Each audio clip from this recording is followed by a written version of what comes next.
되었으니까 우리 같이 함께 읽어보도록 하죠. 같이 읽습니다. 시작. 그때 예수의 어머니와 동생들이 와서 밖에 서서 사람을 보내어 예수를 부르니 무리가 예수를 둘러 앉았다가 여짜오되 보소서 당신의 어머니와 동생들과 너희들이 밖에서 찾나이다. 대답하시되 누가 내 어머니이며 동생들이냐 하시고 둘러 앉은 자들을 보시며 이르시되 내 어머니와 내 동생들을 보라. 누구든지 하나님의 뜻대로 행하는 자가 내 형제요 자매요 어머니이니라. 아멘. 지난주에 살펴보았듯이 서기관 이야기를 한번 해보도록 하려고요. 서기관들이 예수님을 죽이고자 혈안이 돼 있다는 거 보았잖아요. 이유는 단순했습니다. 그 이유는 예수님 때문에 그들이 누려왔던 정치적이고 종교적인 기득권이 완전히 무너지고 있었기 때문입니다. 그 당시에 서기관들은 사람들에게 굉장히 존경받고 있었어요. 왜냐하면 그 사람들이 율법을 가르치는 유일한 권위자들이었습니다. 서기관들이 성경을 풀어서 가르쳐야 백성들은 들을 수 있었습니다. 사람들은 서기관들의 신학이 무결하다고 여겼고 그래서 백성들은 서기관들을 유일한 해석자로 여기면서 굉장히 존경했어요. 여지까지는요. 그런데 예수님께서 등장하셨습니다. 예수님은 고리타분한 설교 말씀이 아니라 비유와 이야기를 들어서 율법의 핵심을 꿰뚫어서 설교해 주셨습니다. 그것뿐만 아니라 병도 고치셨고 귀신을 내쫓는 신적인 능력까지 가지고 있었습니다. 또한 서기관들의 주 무대는 성전이었어요. 성전에 안에 와야 몇 명 정도가 올 수 있겠어요. 그런데 예수님은 성전을 벗어나서 산, 들, 바닷가를 그의 주 무대 활동터로 삼으셨습니다. 그의 인기와 영향력이 너무 퍼져서 사람들이 벌떼처럼 몰려와서 예수님의 말씀을 들으려고 했어요. 서기관들이 여기까지 가져왔던 방법은 여태껏 성공했을지 몰라도 지금부터는 예수님과 싸워서 이길 수 없는 아주 초라한 정도가 되었습니다. 그리고 예수님이 겉으로 볼 때는 서기관들보다 더 훌륭한 율법 해석자 또는 교사가 되었다라고 사람들에게 보여줬다는 거죠. 그런데 서기관들은 이것을 인정하지 못합니다. 예수님이 싫어요. 예수님을 쫓아내고 싶어요. 예수님을 없애고 싶어요. 왜냐하면 우리가 가졌던 그 영광, 우리가 가졌던 그 업적을 계속 가지고 싶었거든요.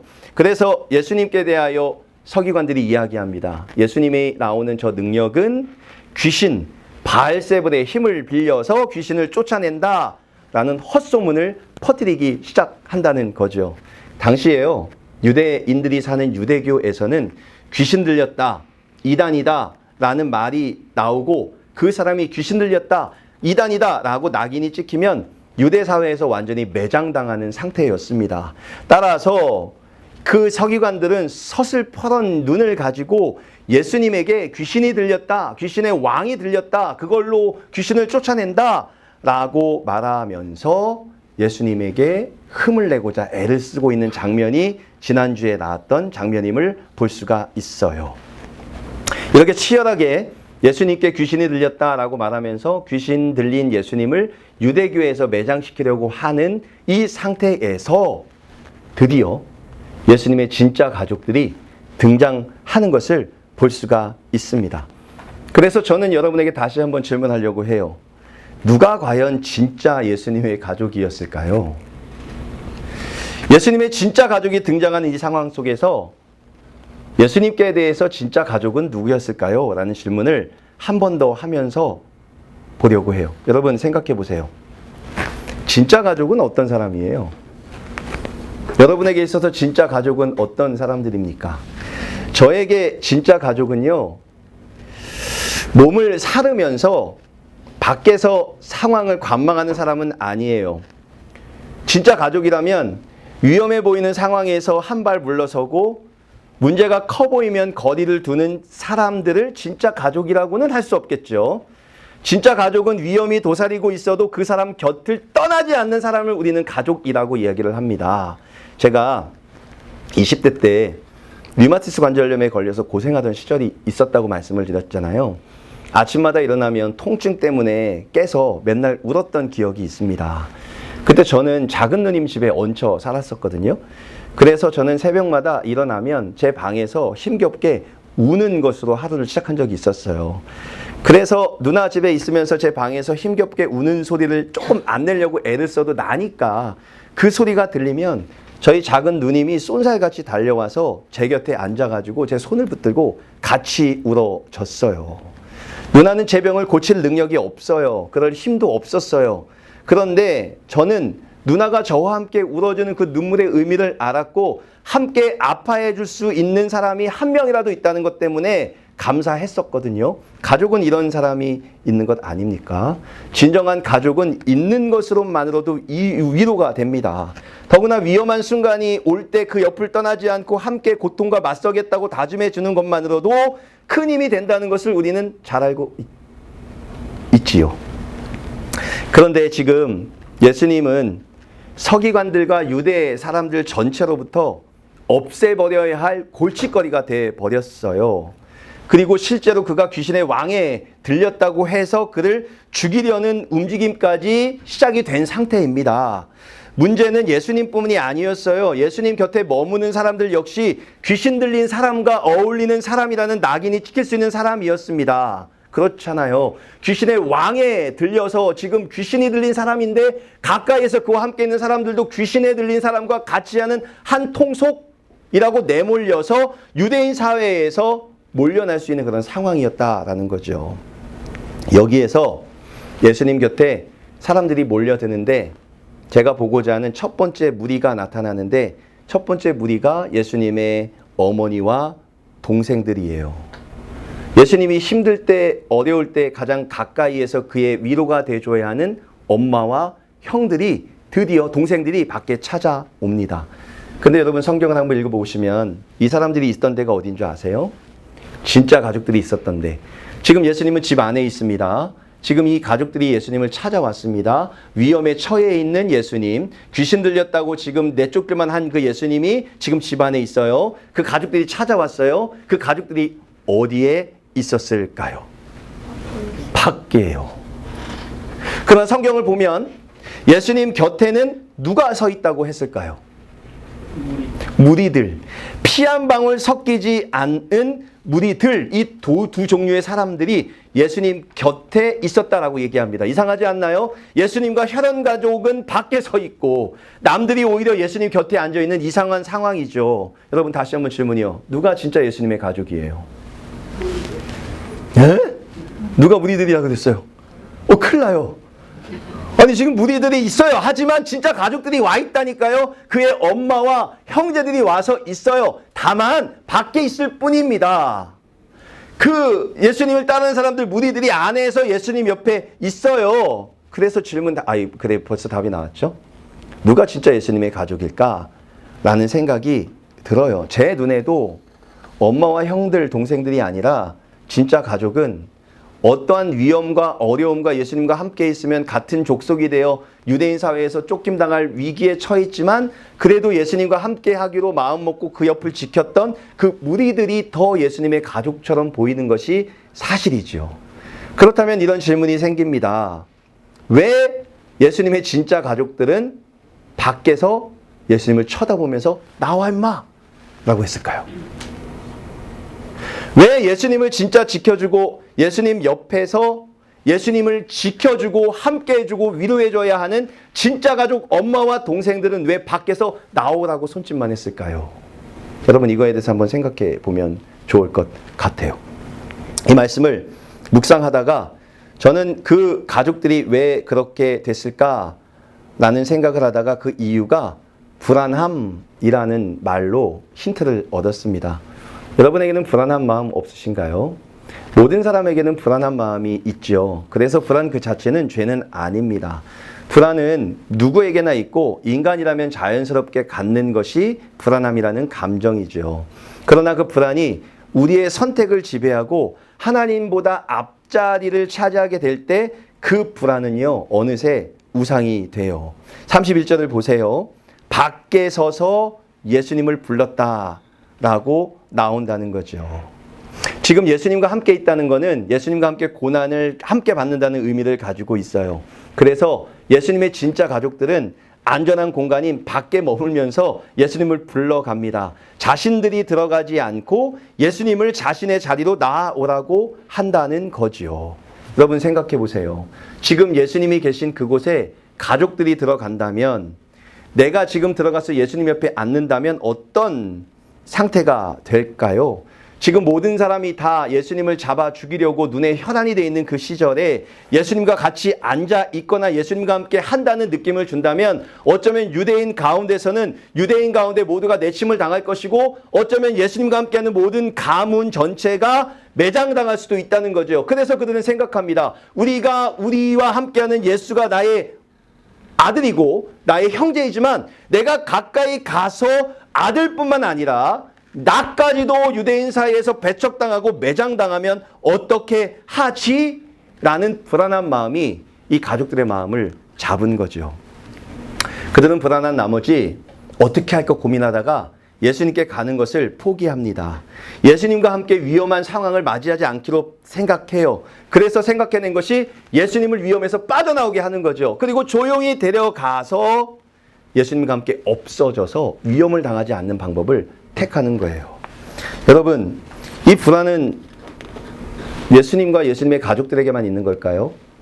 여러분에게는 불안함이 없습니까? 우리는 이민자들로 살아가고 있잖아요. 여러분의 생계는 어떻습니까? 자녀의 앞날은요? 신분의 문제는요? 염려가, 불안이 우리의 마음을 지배해요. 제가 지난주에 새벽 예배 때도 말씀을 드렸었는데, 제가 아는 아주 친한 분하고 이야기를 나눴는데요. 그분이 새 차와 새 집을 사셨어요, 동시에. 그래서 새 차를 산 날 저한테, 제가 목사니까 솔직하게 고백을 해주시더라고요. 새 차를 산 날 소주를 한 병 사가지고 소주값까지 저한테 알려줘요. 뭐 얼마라고 말하면서 그 소주를 사가지고 차에 바퀴 4개에다가 뿌렸대요. 이거 짐작 가시는 분 계시죠? 한국에서 많이 하는 거예요. 뿌렸대요. 그리고 남은 소주를 잔에다 받아가지고 차 앞에다 딱 올려놓고 거기다 절을 한번 했다라고 이야기를 해요. 아세요? 왜 하는지? 모르시는군요. 예전에 한국에서요, 차를 살면요, 3가지가 그 차에다가 제물로 드려지는데, 첫 번째는 술, 막걸리, 소주 상관없어요. 바퀴에다가 뿌려요. 왜냐하면 이 바퀴에다가 술을 드시고 사고 나지 않게 해달라고. 두 번째, 실을 핸들에다 감아놔요. 이 실처럼 오래 탈 수 있게 해달라고. 그리고 마른 북어가 그 실에다 감겨놔서 핸들하고 바퀴하고 있는 그 조향장치에 달아놓거든요. 저만 아는 건가요? 왜냐하면 북어가 입을 벌리고 있거든요. 오는 애군들을 다 막아달라고, 먹어달라고. 죽을 때 눈을 뜨고 있거든요. 이 눈처럼 보고 이렇게 해달라고. 이렇게 하는 거예요. 그분은 무교예요. 예수님도 안 믿고 아무 종교가 없는 사람이에요. 그런데 그분께서 차를 사자마자 바퀴에 붓고 절을 했대요. 그래서 제가 모른 척하고 물었죠. 아니, 왜 그렇게 하셨어요? 이렇게 물으니까 하는 말이, 목사님이라고 불러요. 목사님, 제가 차를 샀는데 불안해가지고 이렇게라도 해야 사고가 안 날 것 같아서 이렇게 했어요. 사실 제가 이렇게 한다고 해서 제가 이게 저를 지켜주지 않는 건 아는데 이렇게라도 해야 마음이 놓여요 라고 말을 하더라고요. 제가 거기서 힌트를 얻었습니다. 사람은 불안을 당하면 불안을 견디지 못하고, 불안을 견디지 못하면 무엇이든 잡으려고 하고, 성경은 이 지점을 우상 숭배로 나아가는 지점이라고 이야기하는 거지요.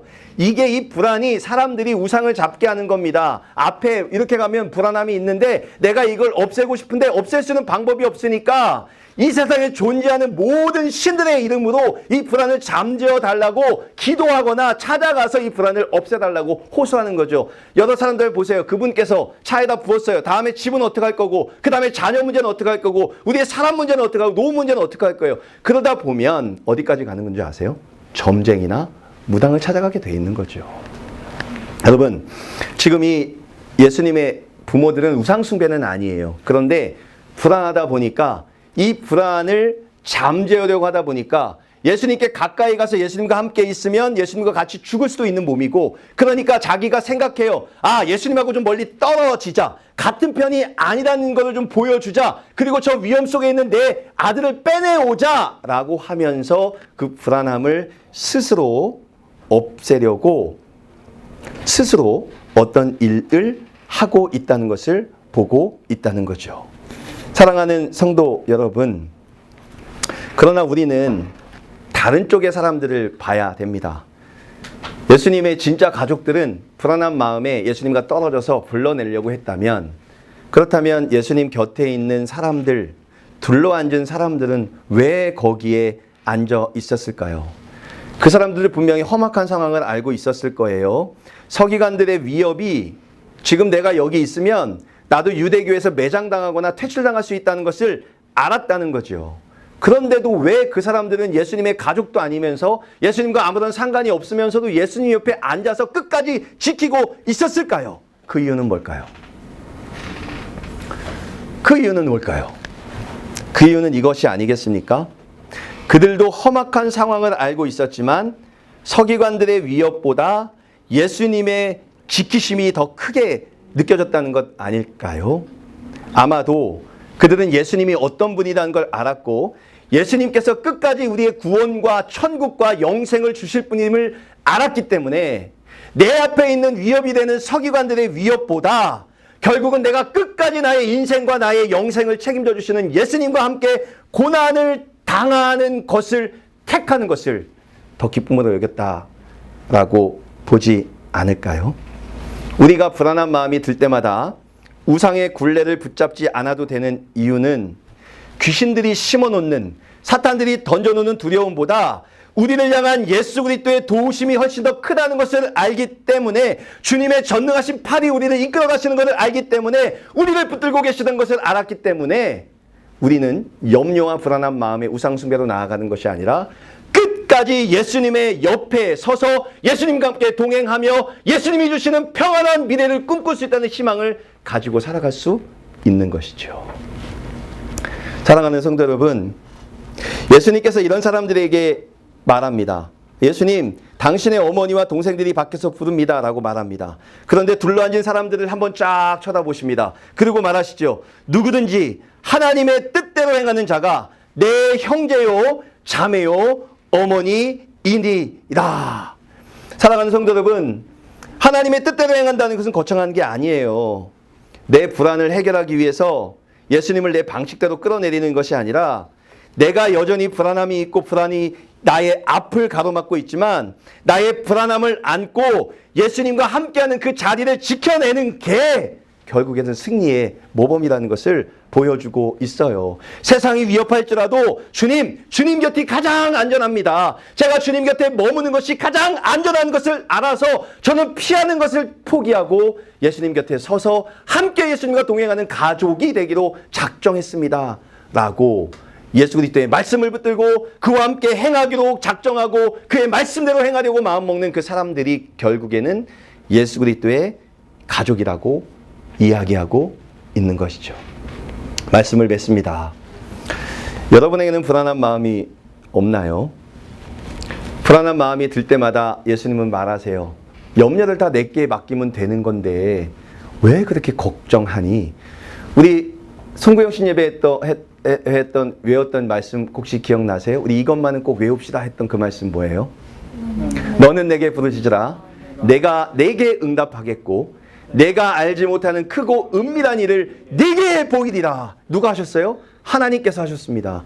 구하라, 찾으라, 두드리라. 그러면 구할 것이고 그러면 찾을 것이고 문을 열릴 것이니 그러므로 너희는 구하라, 찾으라, 두드리라. 이 말은 뭐예요? 미래에 대한 염려는 내게 맡기고 너는 내 영광과 나의 의를 위해 살려가면 되는 거야 라고 말씀해 주시는 거죠. 미래에는 예수님의 영역입니다. 우리에게 불안한 염려가 다가올 때 이거는 예수님 거지. 예수님 저희 미래를 받아주세요. 우리 자녀 때문에 걱정이 된다. 자는 자녀에게 머리를 얹으십시오. 하나님 이 자녀들 3명의 이 아이의 마음속에 하나님을 믿는 믿음을 심어주시고 미래를 이끌어 주십시오 라고 예수님께 염려를 맡기는 겁니다.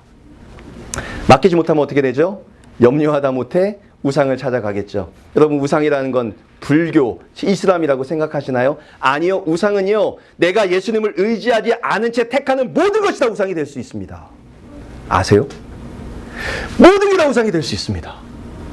내가 예수님께 맡기지 않고 찾아가는 모든 것들, 술을 붓고 절을 하고 북어를 매달고 실을 매다는 것뿐만 아니라 우리가 예수님께 맡기지 못해 불안한 마음으로 예수님이 향한 방향이 아닌 다른 방향으로 서서 쫓아가는 모든 것들이 다 우상이 될 수 있고 거기에 절하는 것이 결국에는 우상 숭배가 될 수 있다는 것을 말하고 있어요. 사랑하는 성도 여러분, 어떤 어려움이 찾아온다 할지라도 염려와 불안함을 해소시켜 줄게, 해결해 줄게, 나와 함께 동행하자라고 약속하신 예수님과 함께 불안을 내 마음으로 끌어안고 예수님과 함께 동행하며 나아가는 예수님의 진정한 가족이 되시기를 간절히 소망하고 소망합니다. 그렇게 뛰어나갈 때 주시는 하나님의 해결하심과 역사하심을 매번마다 맛보면서 우와 이 맛이지 이거였네 라고 고백하면서 매일매일을 예수 그리스도의 능력 안에 은혜 안에 사는 저와 여러분 되시기를 간절히 소망합니다. 이 시간 여러분의 마음속에 불안함이 있다면 그 불안한 마음을 가지고 예수님께 들러붙으십시오. 저는 예수님의 가족이잖아요. 해결해 주신다면서요. 주세요. 넉살 좋게 예수님과 함께 거하십시오. 그렇게 함께 동행하십시오. 그것이 진정한 예수 그리스도의 가족입니다. 그 가족이 되는 우리 모두가 되기를 소망하고 그 가족의 구성원이 될 수 있기를 예수 그리스도의 이름으로 바래 봅니다. 우리 함께 찬양할까요? 우리 찬양이 주는 평화라는 찬양인데요. 다른 가사 필요 없고 이거 하나 봤어요. 염려다 맡기라 주가 돌보시니. 염려다 맡기라 주가 돌보시니. 이민자로 살아가면서 여러분 얼마나 힘드세요. 알아요. 영주권이 저도 지금 시민권이 안 나가지고 아주 죽겠어요. 아주 뭐야 안 됐다 더 기다려라 뭐 더 내라 그러면 좋겠는데 없어요. 저만 그러나요? 비자 신청했는데 비자가 안 나가서 와 미치겠다. 왜 안 나오는 거야? 영주권 될 수 있는 거야? 이러다가 우리 애들 중간에 한국 가면 어떡하지? 여기서 와서 살려고 했는데 보면 어떡하지? 야 우리 여기서 아프면 어떡하지? 우리 앞에서 우리 일 못하면 우리 내일 당장 죽는데 염려투성이에요. 여러분 자녀 보세요. 영어 잘해요? 아니 공부 잘해요? 다 잘해요? 못하잖아요. 불안하니까 어딜 찾아가요? 점쟁이 찾아가는 거죠. 어제 어떤 친구가 제가 성경보다 이 얘기했더니 이렇게 말해요. 목사님 타로 들으면 우상숭배. 야 인마 그 우상숭배지 뭔 소리야. 그거 아닌 줄 알았어요. 우리 주위에는요, 우리의 염려를 하나님이 다 맞춰주시고 예수님이 다 가져주신다고 약속했는데 믿지 못하니까 안 받아봤으니까 불안하니까 이거를 보다가 이거 아닌 것 같은데 당장 대답을 듣고 싶으니까 가서 점쟁이나 어떤 사람한테 가가지고 이거 어떻게 될까요? 줄 거야. 안심이다. 뭐가 돼요? 하나님이 열어주지 않는데 염려를 하나님께 맡기십시오. 여러분의 불안을 가지고 예수님과 함께 들러붙으세요. 그리고 가족이 되세요. 그리고 요청하세요. 이거 말씀하셨죠? 예레미야 33장 그 마지막에 말씀하셨잖아요. 이거 마태복음에 말씀하셨잖아요. 주신다면서요. 들어주신다면서요. 기도하세요. 그리고 염려를 맡기세요. 그리고 예수님과 동행하는 것을 꿈꾸세요. 그리고 예수님이 주시는 진정한 평안함을 맛보세요. 그게 진짜 맛있거든요. 우리 이런 고백을 담아서 우리 찬양하고 기도하는 시간을 갖겠습니다. 이 찬양하다가 여러분의 염려를 하나님께 맡기십시오.